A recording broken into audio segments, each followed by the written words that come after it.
कहानी की शुरुआत एक युवा लड़के ली जंग से होती है, जिसे मार्शल आर्ट्स का बेहद शौक है। जूडो, कराटे और अलग अलग फाइटिंग स्टाइल्स में वो काफी माहिर है।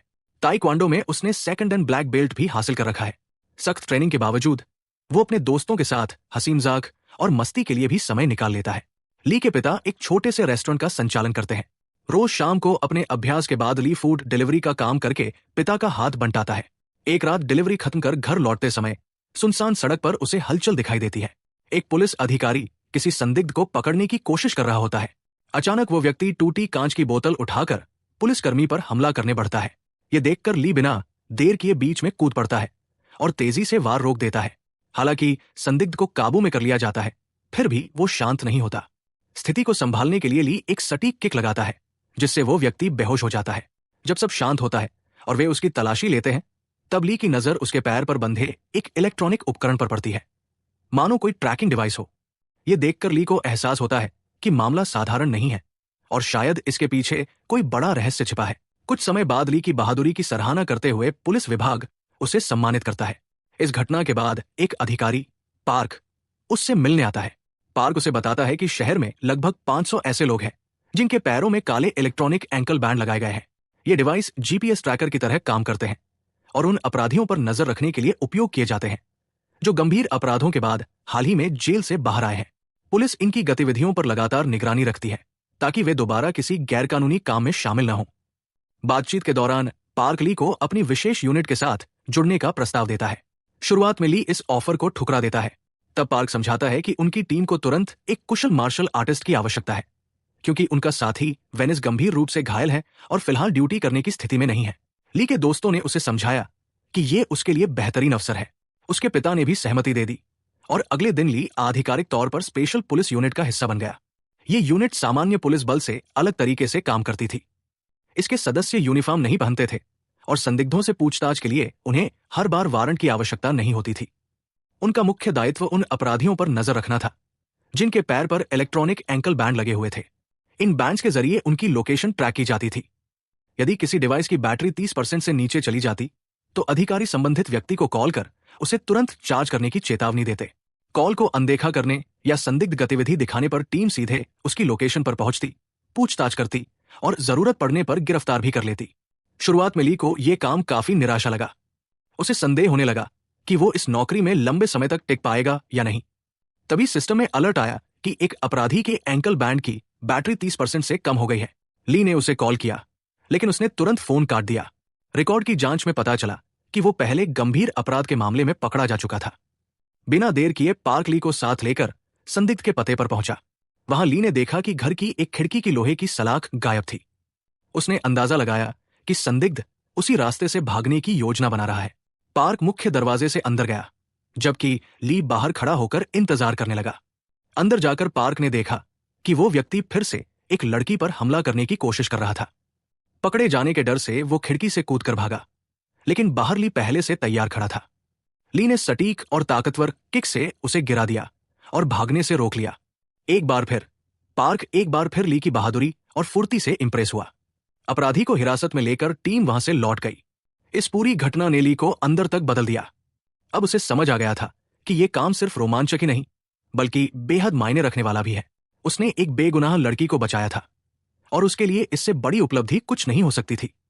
2 दिन बाद टीम को एक और संदिग्ध की सूचना मिली। वो व्यक्ति पार्क में खेल रहे छोटे बच्चों को अजीब नजरों से देख रहा था। ली का खून खौल उठा और वो उसे कड़ा सबक सिखाना चाहता था, लेकिन पार्क ने तुरंत उसे रोक लिया। उसने साफ शब्दों में समझाया कि जांच के दौरान अनावश्यक बल का इस्तेमाल करने के गंभीर परिणाम हो सकते हैं। कानून के दायरे में रहकर ही काम करना जरूरी है। समय के साथ ली रोज कुछ नया सीखने लगा। उसका आत्मविश्वास और अनुशासन देखकर पार्क बेहद संतुष्ट था। उसी शाम पार्क ने ली को साथ में डिनर के लिए आमंत्रित किया। ली ने मुस्कुराते हुए पूछा कि क्या वह अपने दोस्तों को भी साथ ला सकता है। आखिर वे मुफ्त खाने का मौका कभी नहीं छोड़ते थे। पार्क हंस पड़ा और हामी भर दी, कहते हुए कि वो उनसे मिलकर खुश होगा। रात को ली अपने 3 दोस्तों के साथ तय जगह पर पहुंचा। सबने मिलकर खाना खाया, हंसी मजाक किया और अच्छा समय बिताया। थोड़ी ही देर में पार्क भी ली के दोस्तों के साथ घुल मिल गया। उसने सबके सामने ली की जमकर तारीफ की और बताया कि उसके जुड़ने से यूनिट का काम कितना आसान हो गया है। शाम खत्म होने ही वाली थी और सभी घर लौटने की तैयारी कर रहे थे। तभी पार्क के फोन पर एक साथी अधिकारी का कॉल आया।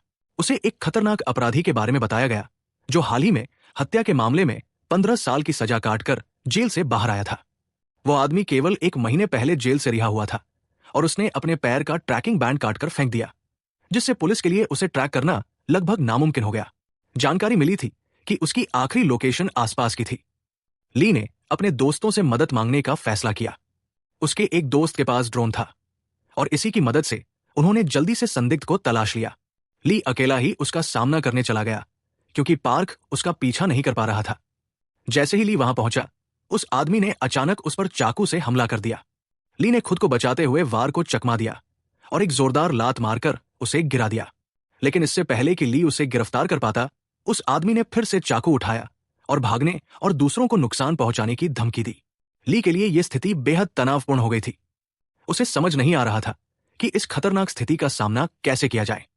पार्क ने उसे फोन पर मार्गदर्शन देना शुरू किया, उसे सिचुएशन को कंट्रोल करने का सही तरीका बताया। उस शख्स ने कहा कि जेल से रिहा होने के बाद उसने अपनी जिंदगी में बदलाव लाने की कोशिश की थी, लेकिन जब भी लोग उसके एंकल बैंड को देखते, वो उसका मजाक उड़ाते थे। पार्क ने ध्यान से सुना और ली को हर वक्त सलाह देते रहे। ली ने शांत स्वर में पार्क की बातें उस आदमी को बताई और कहा कि उम्मीद मत खोना। उसने सुझाव दिया कि दूसरों की बातों पर ध्यान न दे। उसने उसे याद दिलाया कि उसे सही रास्ते पर बने रहना है और खुद को बेहतर बनाने की कोशिश करते रहना है। कुछ महीनों में एंकल बैंड हटा दिया जाएगा और तब वो एक सामान्य जीवन जी सकेगा। ली की बातें सुनकर उस आदमी में थोड़ा आत्मविश्वास आया। उसने मान लिया और खुशी खुशी एंकल बैंड पहन लिया। उस दिन ली ने यह सीखा कि सच्चे इंसाफ के लिए केवल पैशन ही नहीं, बल्कि सावधानी भी जरूरी है।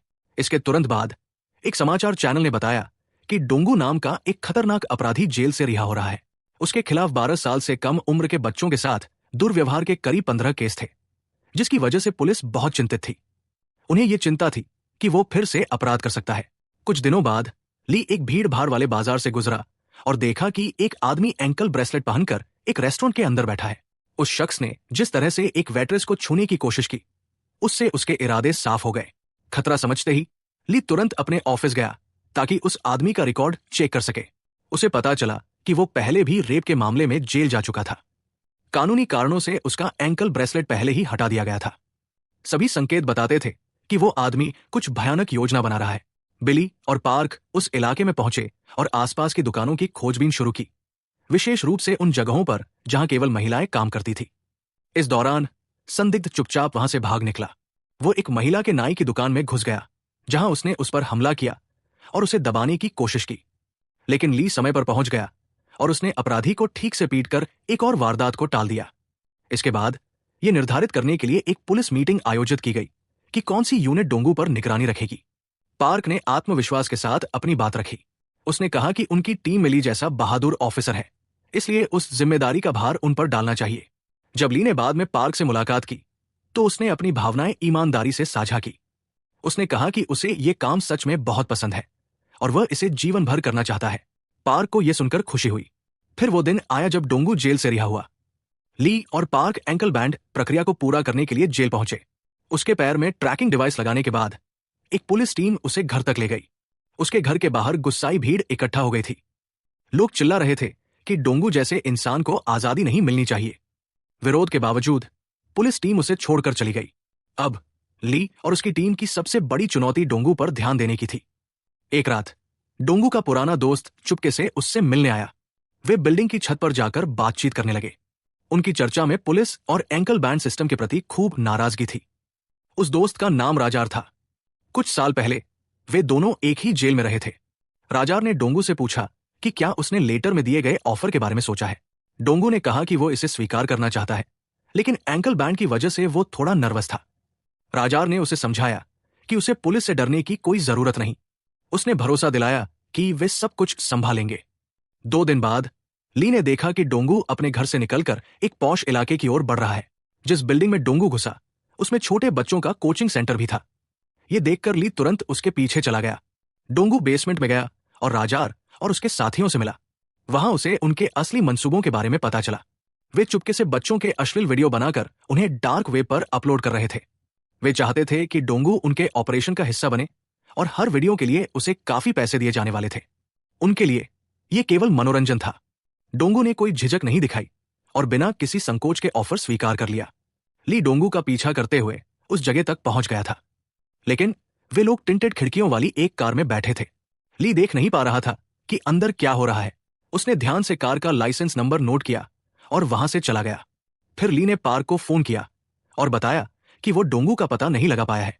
पार्क ने तुरंत डोंगू को फोन किया और उसकी अभी की लोकेशन पूछी।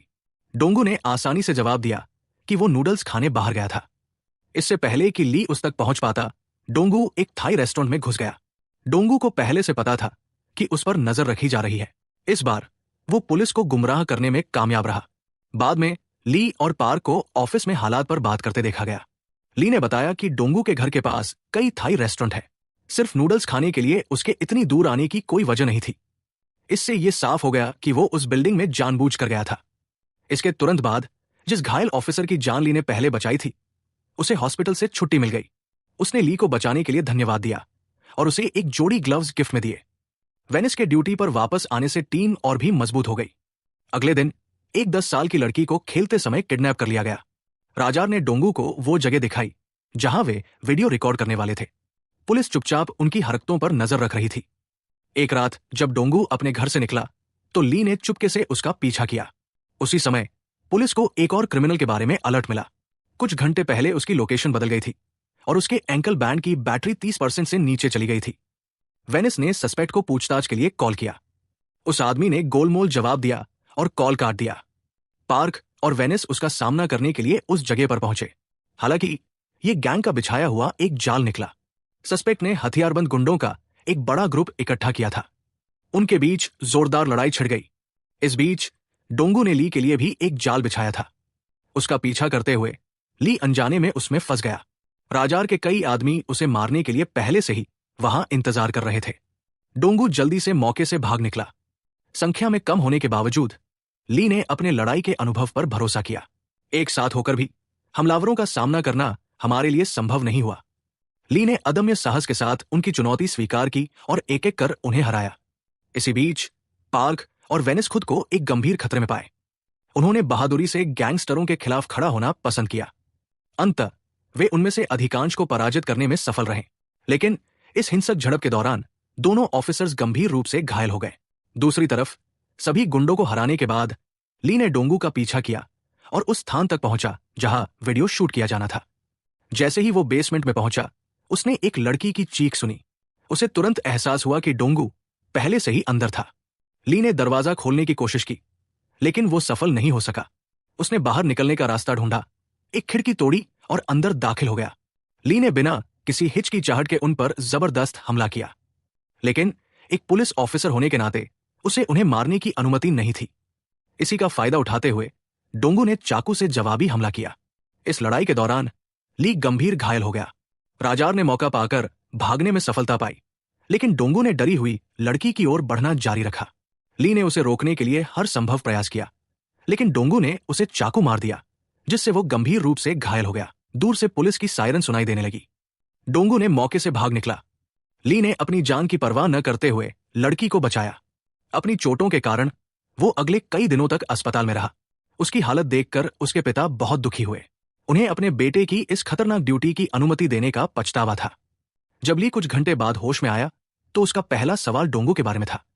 उसके सीनियर अधिकारियों ने उसे बताया कि डोंगू भाग चुका है। पार्क की गर्दन में गंभीर चोट आई थी, जिससे उसे कई महीनों तक अस्पताल में रहना होगा। दुख की बात यह थी कि लड़ाई के दौरान अत्यधिक खून बहने के कारण वेनिस की जान चली गई। यह सुनकर ली का दिल टूट गया। उसने कभी नहीं सोचा था कि ड्यूटी के दौरान उसे ऐसा नुकसान और हिंसा देखनी पड़ेगी। बाद में वेनिस के अंतिम संस्कार में ली अन्य लोगों के साथ उपस्थित हुआ। उसने जिस छोटी बच्ची की जान बचाई थी, उसकी मां भी उसे श्रद्धांजलि देने आई थी। मां ने ली को अपनी बेटी द्वारा लिखा एक धन्यवाद पत्र दिया और बताया कि उसकी बेटी अभी भी बेहद सदमे में थी। बच्ची इतनी डरी हुई थी कि वो घर से बाहर जाने से मना कर रही थी, लेकिन ली की बहादुरी की कहानियां सुनकर उसे साहस और उम्मीद मिली। उसकी बातें सुनकर ली इमोशन हो गया।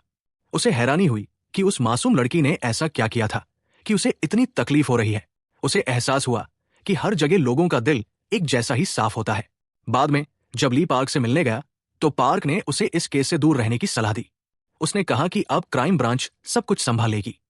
लेकिन ली ने पहले ही मन बना लिया था। उसने डोंगू को खुद पकड़ने के लिए अपने दोस्तों के साथ टीम बनाने का फैसला किया। बिना किसी हिचकिचाहट के उसके दोस्त मदद करने के लिए तैयार हो गए। ली को अभी भी बेसमेंट में देखी गई कार का लाइसेंस प्लेट नंबर याद था। उस जानकारी का इस्तेमाल करके उन्होंने क्रिमिनल का पता ढूंढ लिया। वे चारों एक साथ उस जगह पर गए। आखिरकार उन्हें डोंगू मिल गया और उन्होंने उसे कस्टडी में ले लिया। जब ली के एक दोस्त ने अपना कंप्यूटर चालू किया तो उन्हें छोटे बच्चों वाले कई वीडियो मिले और उसके दोस्तों को बेकाबू गुस्से से भर दिया। गुस्से में ली ने उस आदमी की आंख में ट्रिमर से वार किया, जिससे वो बुरी तरह घायल हो गया। अपनी जान के डर से उस आदमी ने डोंगू की लोकेशन बता दी। उन्होंने तुरंत पुलिस से कांटेक्ट किया और उसे अरेस्ट करवा दिया। उन्होंने तय किया कि वे डोंगू को अब और आजाद नहीं रहने देंगे। उसी रात उन्होंने उसे पकड़ने का प्लान बनाया। जैसे ही वे जाने की तैयारी कर रहे थे, ली के पिता ने उन्हें रोक दिया। उन्होंने चेतावनी दी कि मिशन बहुत खतरनाक है और ली से जाने की गुजारिश की। ली ने शांति से समझाया कि डोंगू जानवर से भी बदतर है। उन्होंने कहा कि अगर उन्होंने उसे अभी नहीं रोका तो वो भयानक जुर्म करता रहेगा। ली ने आगे कहा कि अगर हर कोई मतलबी होकर जिए और चुप रहे तो समाज में जुर्म और बढ़ेगा। यह सुनकर ली के पिता को एहसास हुआ कि उनका बेटा कितना समझदार हो गया है। वो समझ गए थे कि जब तक डोंगू को रोका नहीं जाता, ली चैन से नहीं बैठेगा। फिर चारों दोस्त उस इलाके की ओर बढ़े जहां डोंगू छिपा था। उन्होंने इलाके के हर होटल में एक एक करके तलाशी ली। जल्द ही ली के एक दोस्त ने डोंगू को ढूंढ लिया। खाने की कई प्लेटें और शराब की बोतलें देखकर उन्हें एहसास हुआ कि वो अकेला नहीं है। राजार भी कई लोकल गुंडों के साथ वहां था। ली ने अपने दोस्तों को सुरक्षित जगह पर जाने का आदेश दिया। उसने उन सबका अकेले सामना करने का फैसला किया। ऊपर से ली के दोस्तों ने अपने ड्रोन का इस्तेमाल करके पूरी लड़ाई पर नजर रखी। गुंडे अपनी संख्या के बावजूद ली का मुकाबला नहीं कर पाए। गुस्से में आकर ली ने उन्हें एक एक करके हरा दिया। जैसे जैसे लड़ाई जारी रही, बाकी गुंडों ने ली का ध्यान भटका दिया। डोंगू ने इस मौके का इस्तेमाल भागने के लिए किया। हालांकि ली के दोस्त ड्रोन कैमरे से उसे ट्रैक करते रहे। कुछ ही मिनटों में ली ने बाकी हमलावरों को खत्म कर दिया। फिर उसने अपने आखिरी टारगेट डोंगू का पीछा किया। ली अपने दोस्तों के साथ कॉल पर रहा और वे उसे लाइव फुटेज का इस्तेमाल करके गाइड कर रहे थे। जल्द ही ली ने डोंगू को पकड़ लिया और एक भयानक लड़ाई शुरू हो गई। ये साफ हो गया कि डोंगू कोई आम दुश्मन नहीं था। लड़ाई के दौरान ली को कई जोरदार वार लगे। एक समय पर डोंगू उसे लगभग हरा ही चुका था। अचानक ली के दोस्तों ने ड्रोन का इस्तेमाल करके डोंगू को घायल कर दिया। डरी हुई छोटी लड़की को याद करके ली नए गुस्से से उठा। उसने डोंगू पर लगातार हमला किया और उसे बेहोश कर दिया। डोंगू में लड़ने या भागने की ताकत नहीं बची थी। ली ने उसे हथकड़ी पहनाई और ले गया। आखिर में ली को उसकी हिम्मत के लिए सम्मान मिला। जिस लड़की को उसने बचाया था, वो आखिरकार उसे बधाई देने के लिए अपने घर के बाहर आई। वो अपने ट्रॉमा से काफी हद तक ठीक हो गई थी और उसके चेहरे पर खुशी लौट आई थी। ली को एहसास हुआ कि यही उसकी जिंदगी का असली मकसद है। कोई और चीज उसे इतनी खुशी नहीं दे सकती थी। अगर आपको यह वीडियो पसंद आया हो तो इसे जरूर लाइक करें। ऐसी ही शानदार कहानियों के लिए हमारे चैनल को सब्सक्राइब करना न भूलें। मिलते हैं अगले वीडियो में।